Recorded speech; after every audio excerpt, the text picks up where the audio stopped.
It is showtime. We are live. What is it? June 22nd, 2025. This is the day that the Lord has made. And your boy, fresh off the plane.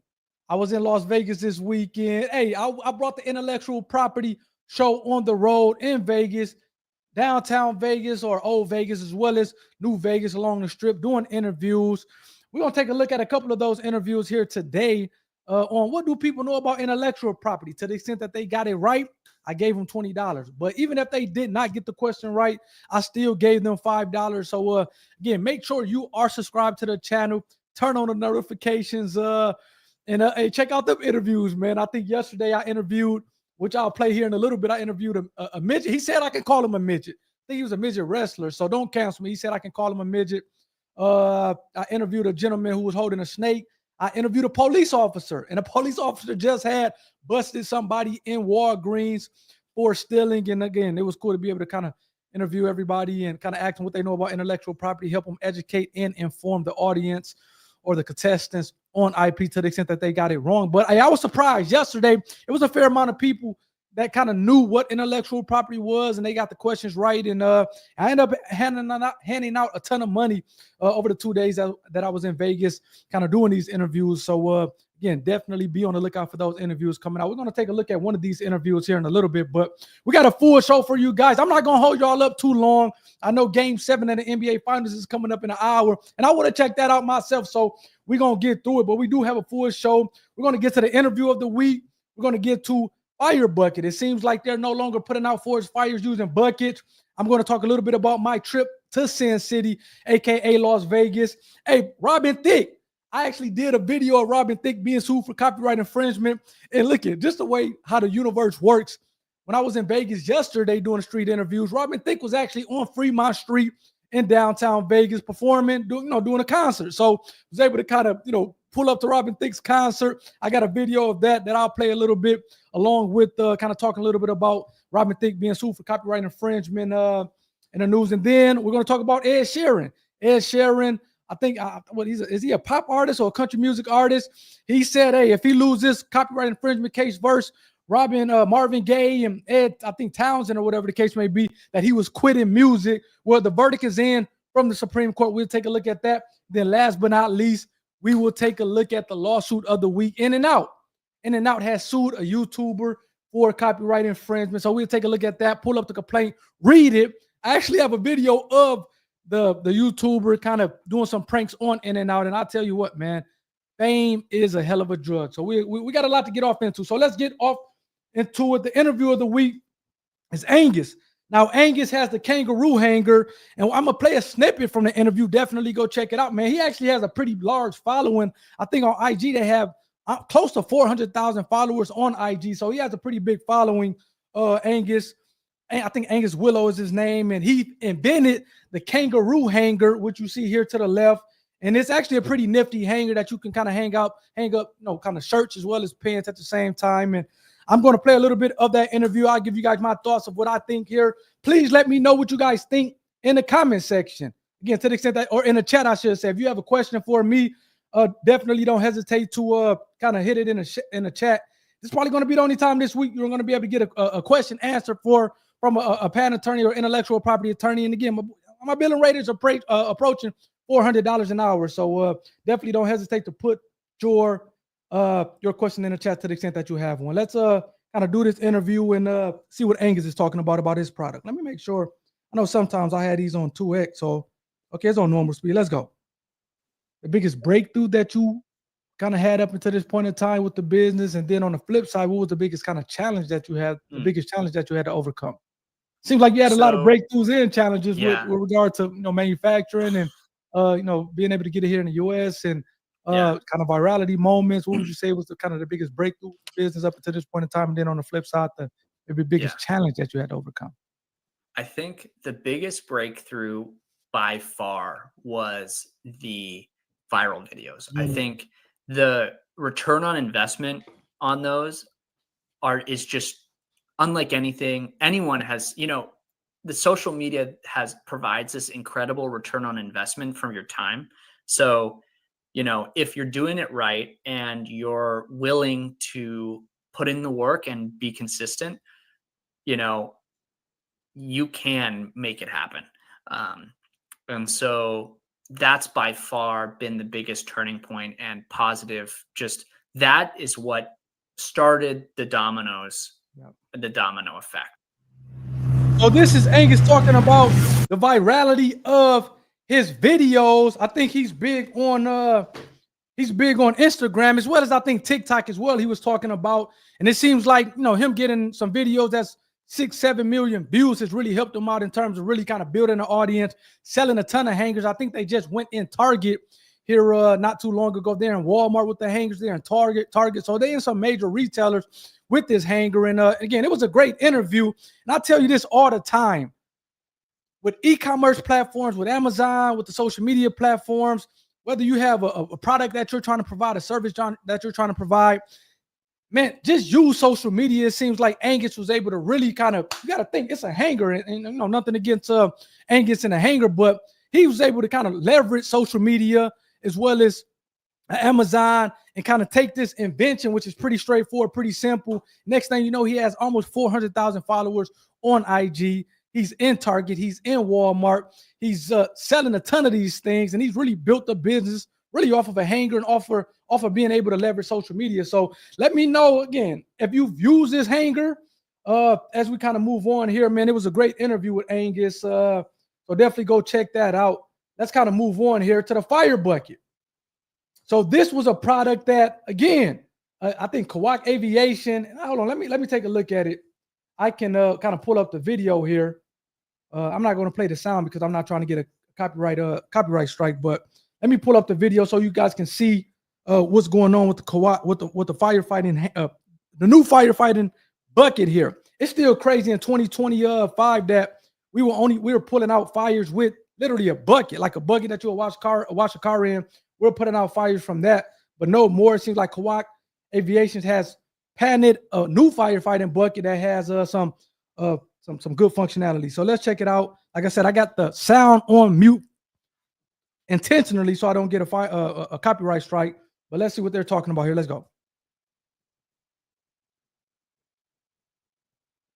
So the green bag you see here is the firefighting bucket, and obviously you can see it's flexible, it's pliable. I think when I was going through the patent, I think that bucket is pliable. I think that's one of the things that they claim. And it's pretty cool. So you see the helicopter raising it up. And I tell you what, man. You see the firefighting bucket hanging down below. You see this, man, it's like water, but it looks like a little bit more mud. You see in the video, it's kind of letting loose here.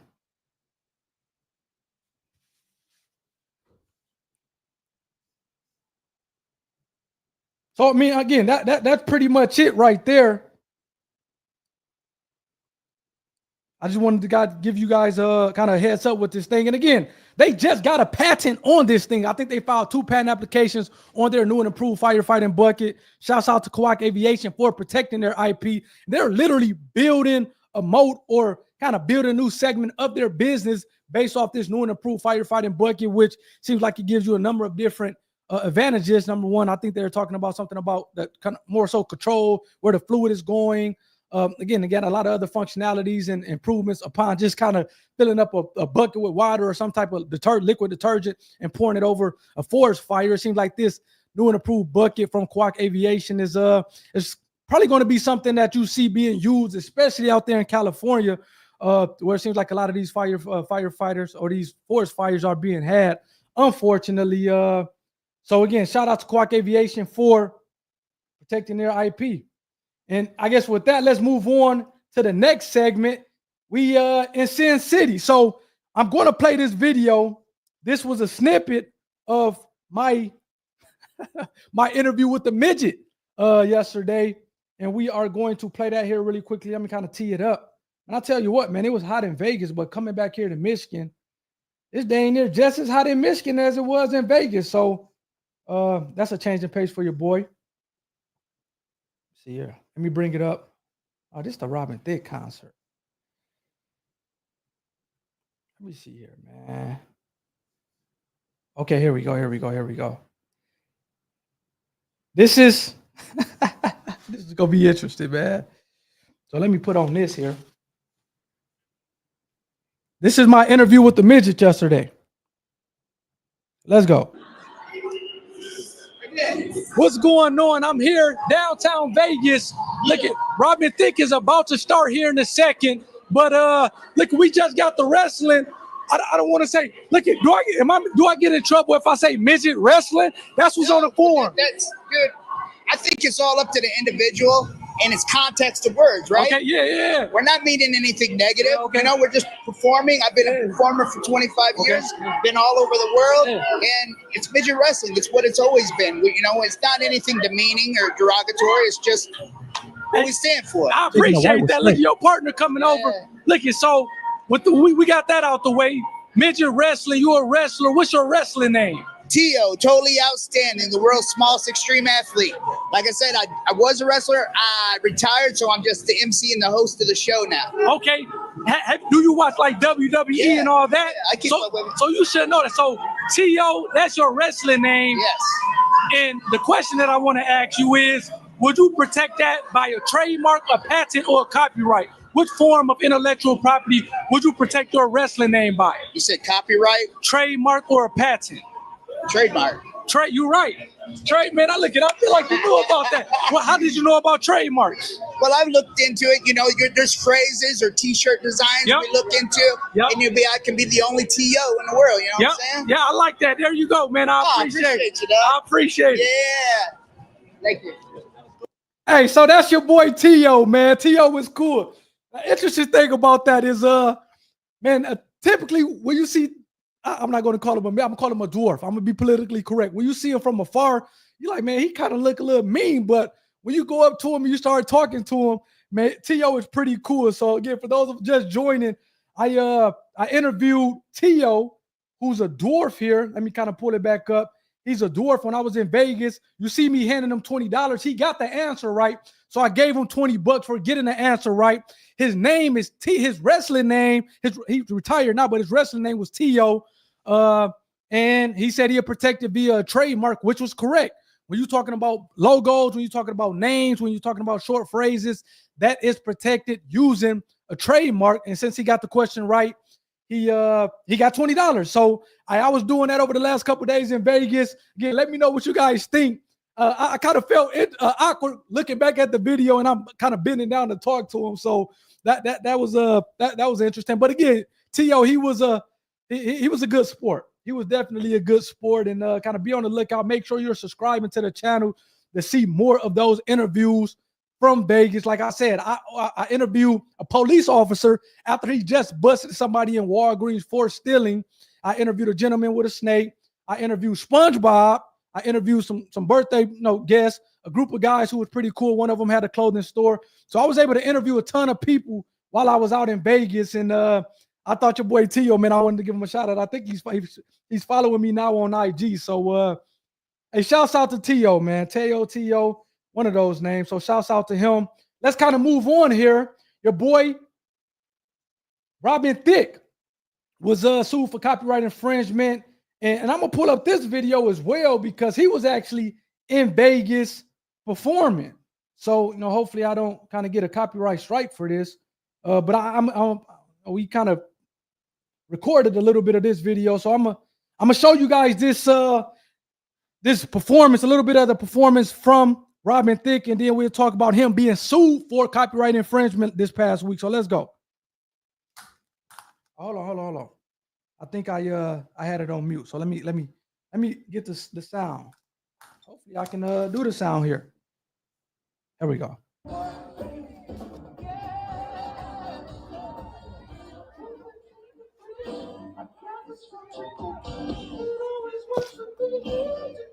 It's your boy Robin Thicke. Shouts out to Robin Thicke.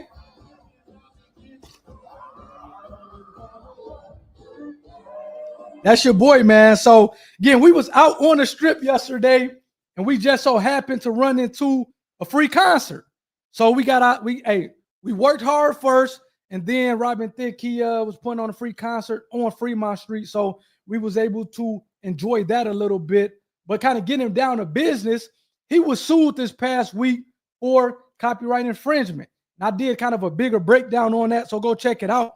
But pretty much, and I actually talked about this with Jennifer Lopez a couple weeks ago, about a month ago, where whether you're an entertainer, an athlete, an everyday person, if a paparazzi take your photo, the ownership of that, first of all, the photo is protected via copyright, and the owner of that copyright is the photographer or whoever employs the photographer. It's not the person who photo is being taken. So Jennifer Lopez a couple weeks ago was sued by Vanity Fair because she was at the Vanity Fair event. A paparazzi took a picture of her, posted it, and she posted it on her IG.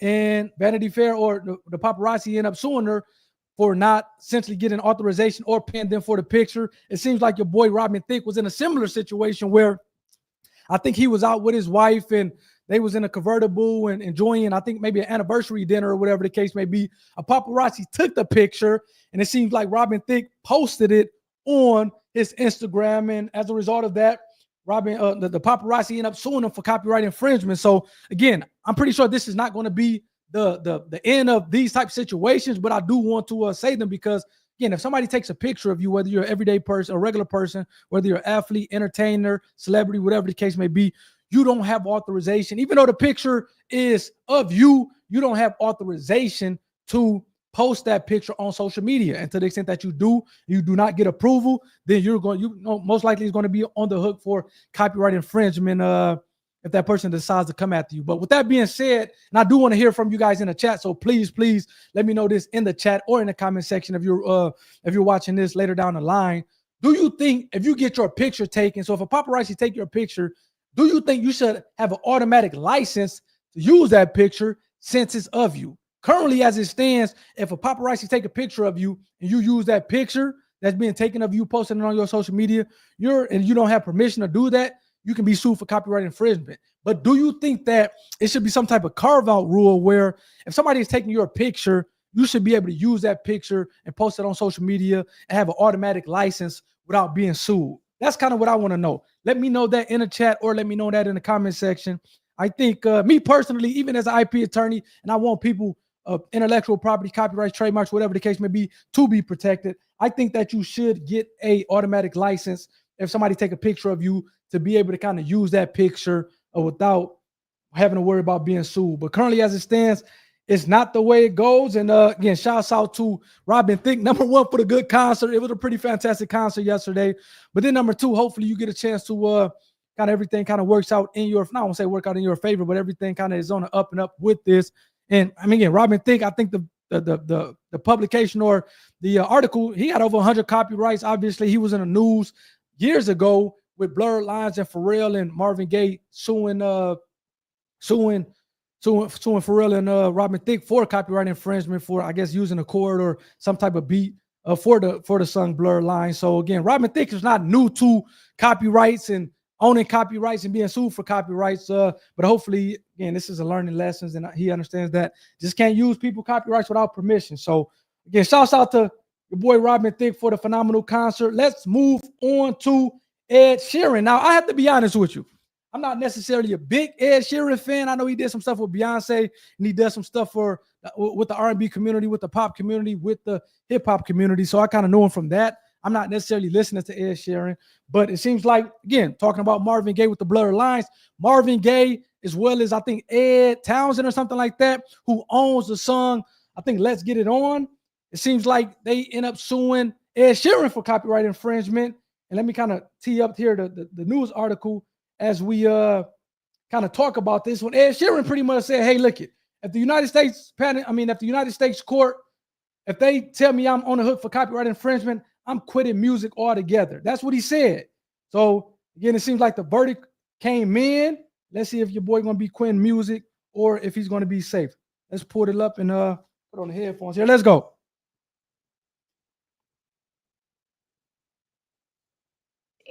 As we told you earlier, and now we know Ed Sheeran has been found not liable. John, this not liable from that U.S. District Court room a few moments ago. Our producer in the room said Ed Sheeran stood up upon the reading of the verdict and hugged his team, knowing that he had said before this and before this court hearing this week that had he lost, he would be quitting music. John, this is just into us now, the verdict.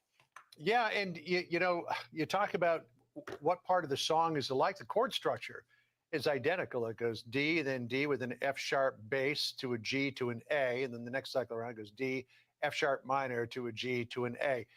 The chord structure and the tempo exactly the same. Though Marvin Gaye's was recorded a half a step higher than Ed Sheeran's was, but it's the melody that's completely different, and it's typically the melody that is what is at issue here when we're talking about copyright infringement. He's been apparently so upset that his grandmother passed, and he was not able to attend.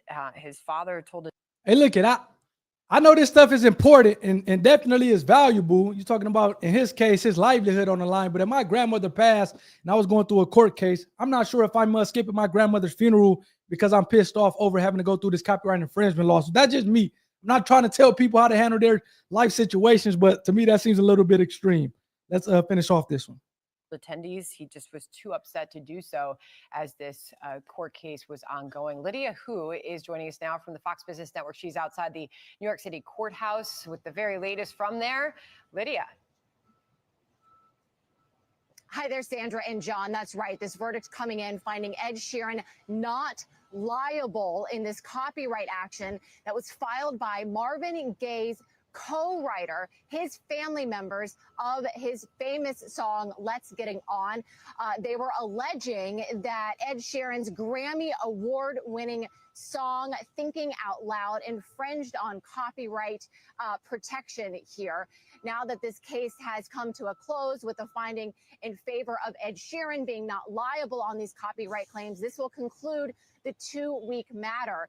It took the members of the jury a matter of about 2.5 hours today in deliberations. They got the case around a little after 5 p.m. last night and adjourned for the evening, reconvening this morning to consider the charges that have been the claims that have been levied against him, deciding again that he is not liable.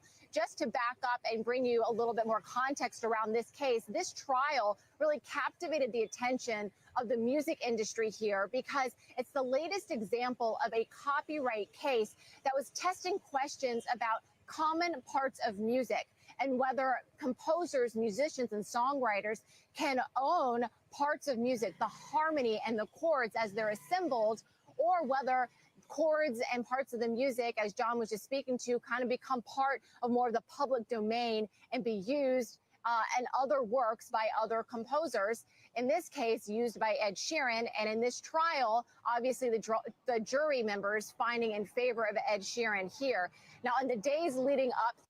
Now, man, shout out to Ed Sheeran. I think that's pretty much enough of that. I do want to point out a couple things on this case. Number one, again, the life of a copyright is the life of the author plus 70 years. So, again, this song was created by Marvin Gaye and his co-writer, I think Ed Townsend, and I think they're both dead and gone. However, the copyright is still active. It's still good. You can still make money off of it. So Marvin Gaye's co-writer estate end up suing Ed Sheeran for copyright infringement. So his kids, his grandkids, whoever owns the copyright, his lineage came after Ed Sheeran. So I do want to kind of point that out. And it just goes to show you the importance of owning this intellectual property, in this case, copyright, because it's a long lead time, it's a long shelf life on it.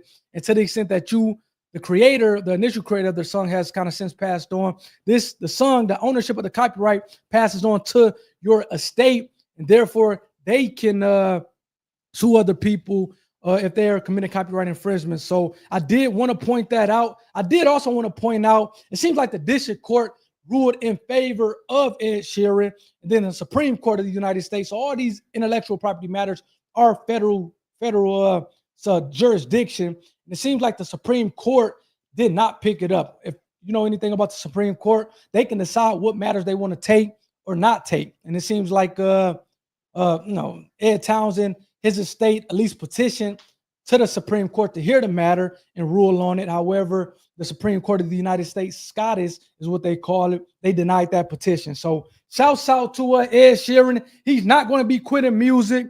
Again, let me know in the chat if you listen to Ed Sheeran and all. Like I said, I know he has done music with people that I listen to, such as Beyonce and some hip hop artists and pop artists, but I typically don't listen to Ed Sheeran's music. But It seems like he's a uber talent, and I'm glad that he will be able to, or he will be continue making music. So let's move on to the last subject of the day, and this is the lawsuit from In-N-Out. Seems like In-N-Out has sued a YouTuber. And before we kind of pull up the lawsuit and go through it, I want to kind of give you guys an idea of who this YouTuber is. And I'll tell you what, fame is a hell of a drug. Fame is a hell of a drug. So we're going to pull up this YouTuber. He has over 300,000 subscribers.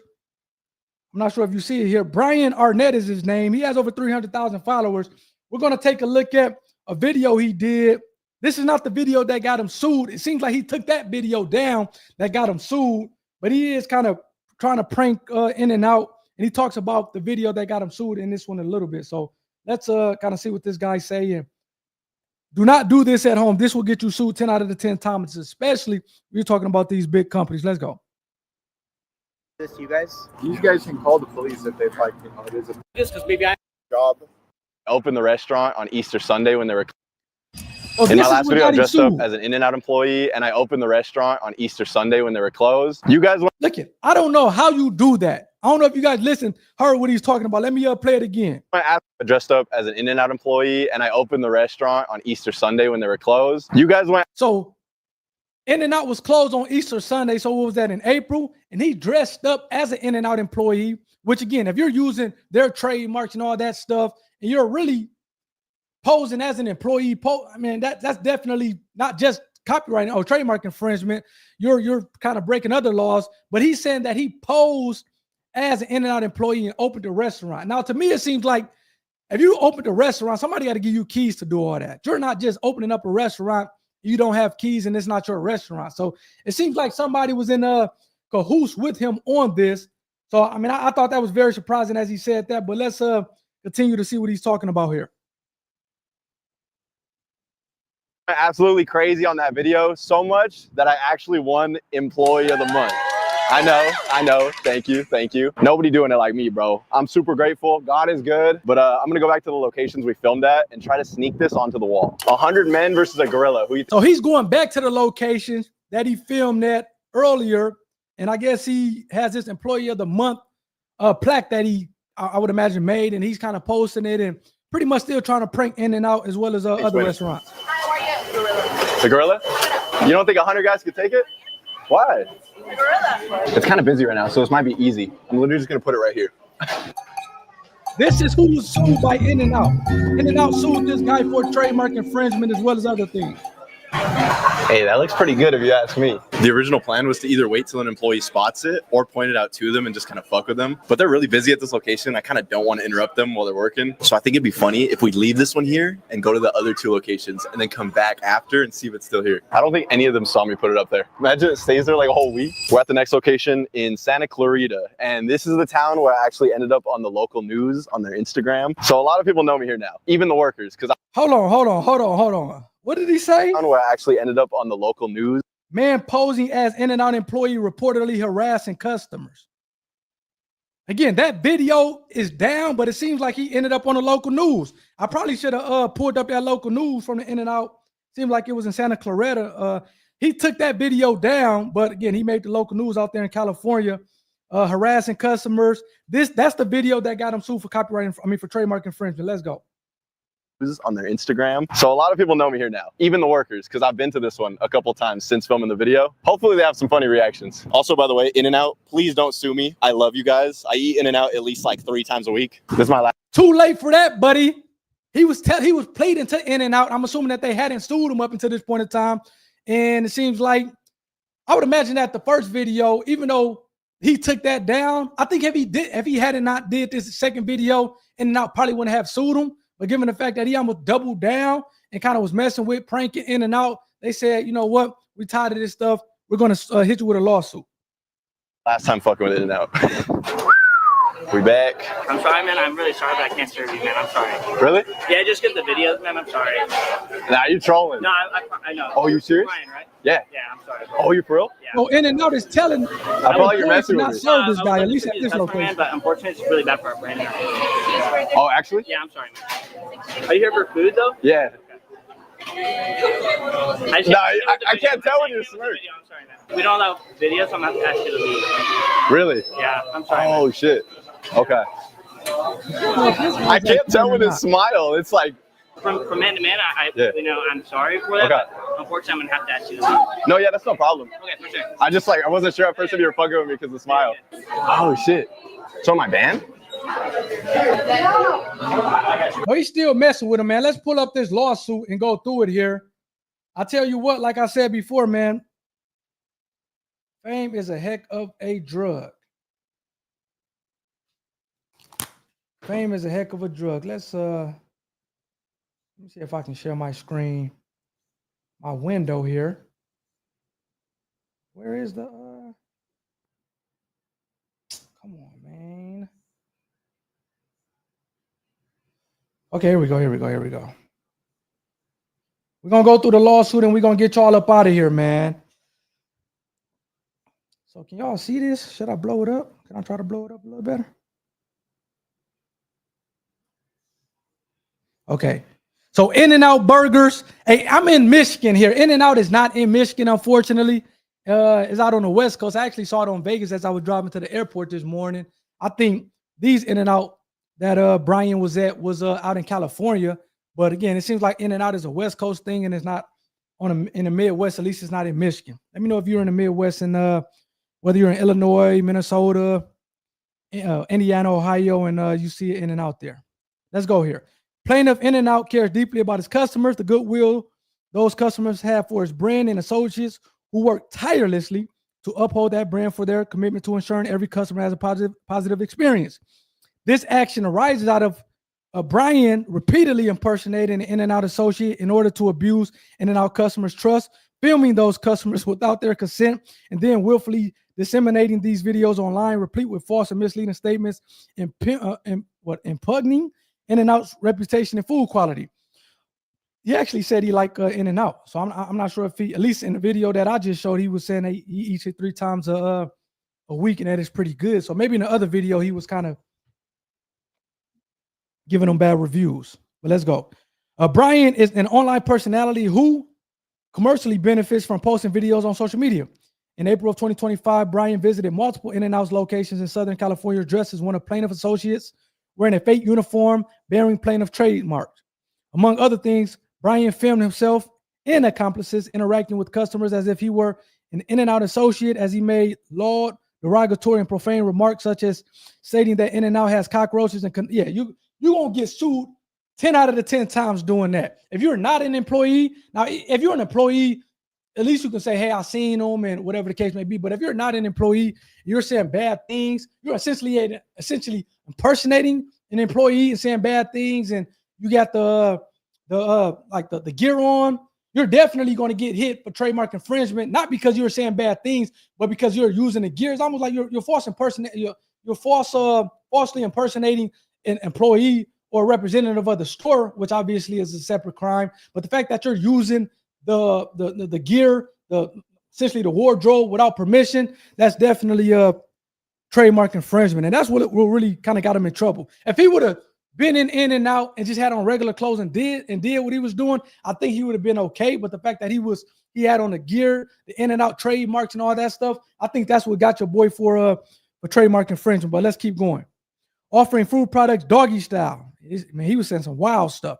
Like I said, this video is no longer up. We just showed you Brian's earlier video, or his latest video, when he was in In-N-Out, making it seem like he was awarded Employee of the Month.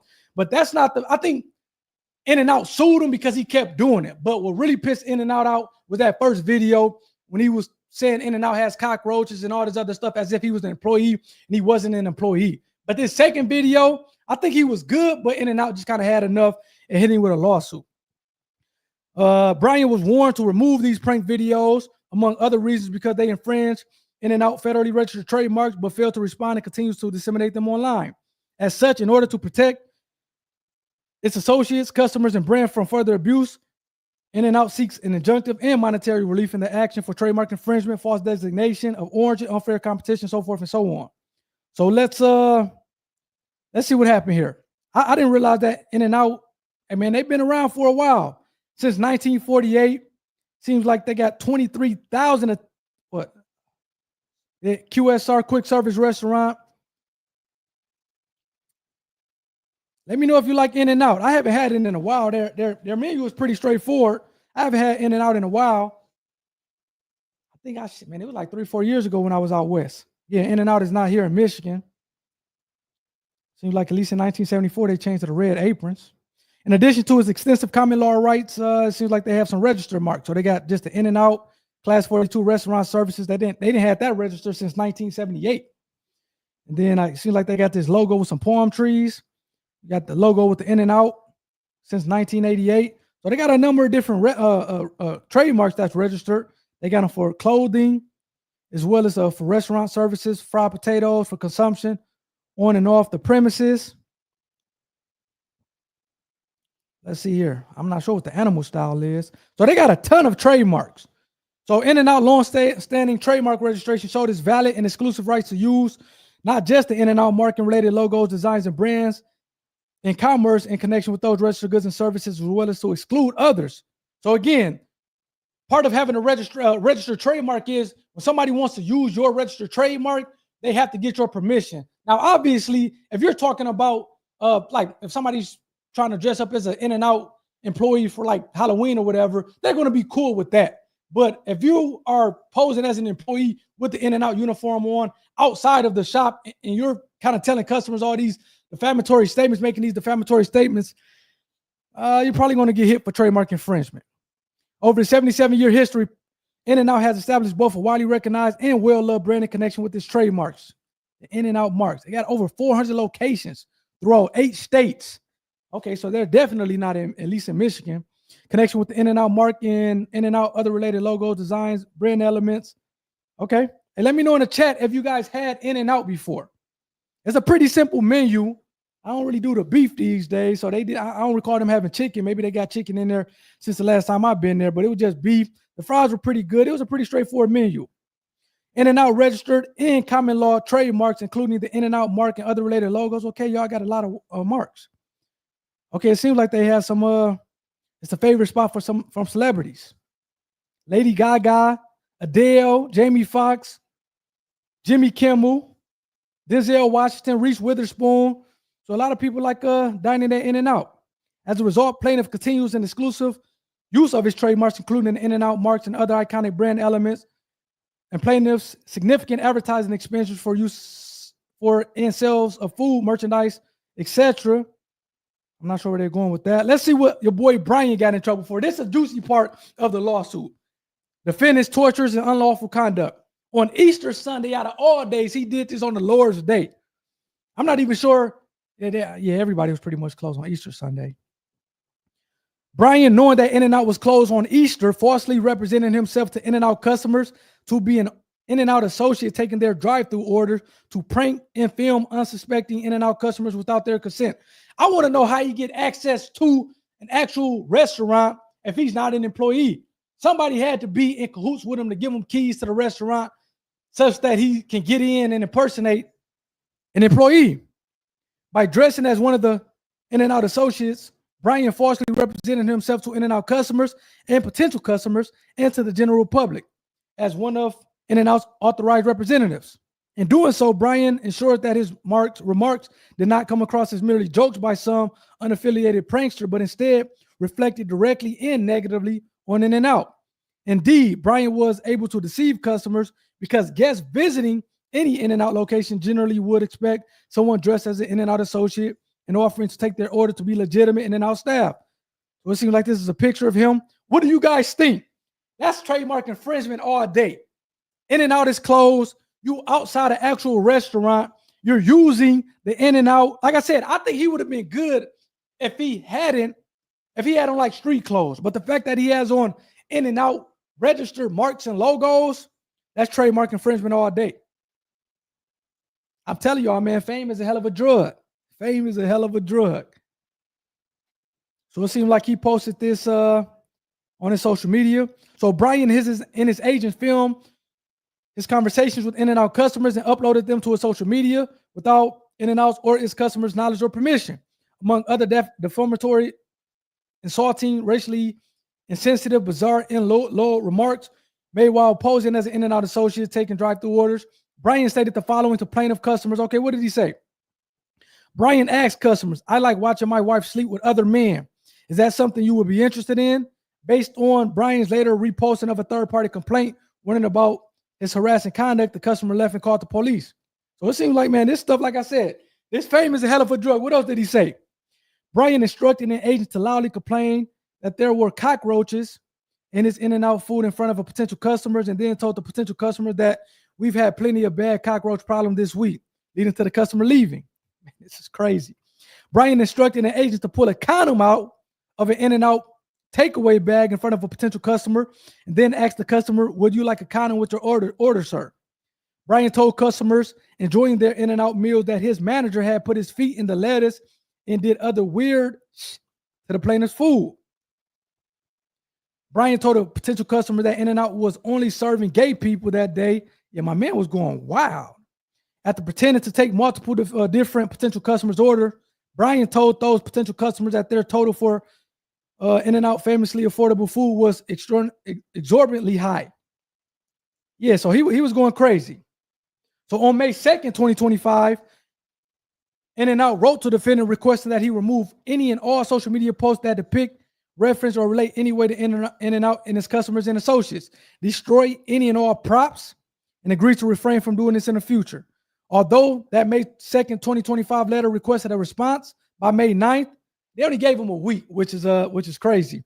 As of June 20th, okay, so he went almost 2 months without what's the name. And this is another thing: never blow off a cease and desist letter. That's essentially what that letter was. They said they gave him a cease and desist letter saying, hey, you're infringing on our trademarks, and we want you to cease and desist and really confirm that you're going to cease and desist. It seems like he just never get back to them, which again is a big no-no. Never blow off a cease and desist letter. Nothing good is going to come from that.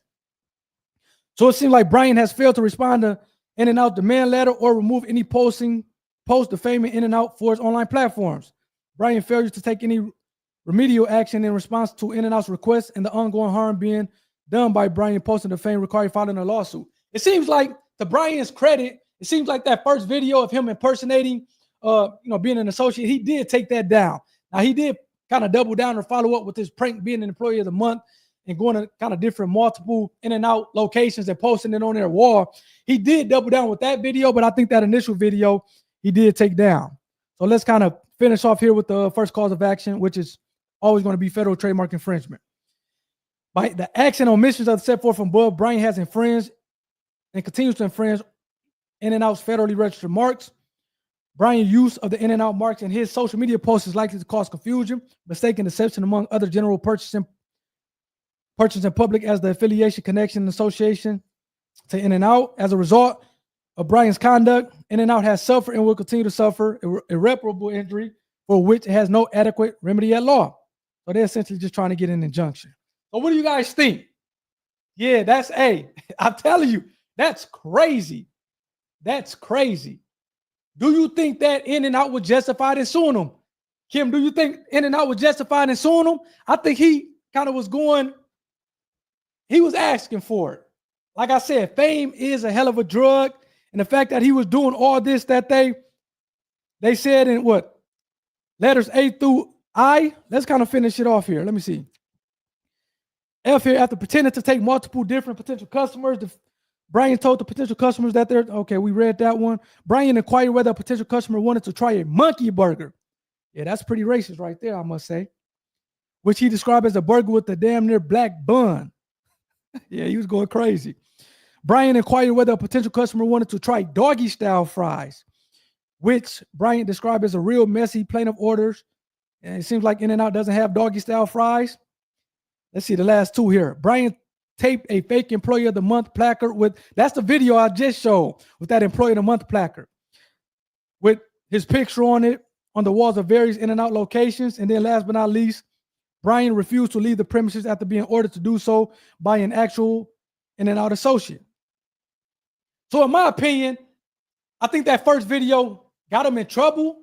But if he would have took down which he did take down that first video, I think with the second video, it definitely was not as bad. Let me kind of pull back up that second video and play a little bit more of it. I think the second video wasn't as bad, but I think the fact that they he didn't take that second video down and he didn't get back to In-N-Out, I think that's what essentially got him sued.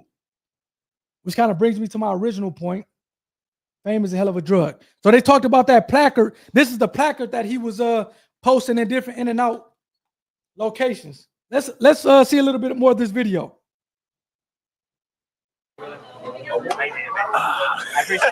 Wait.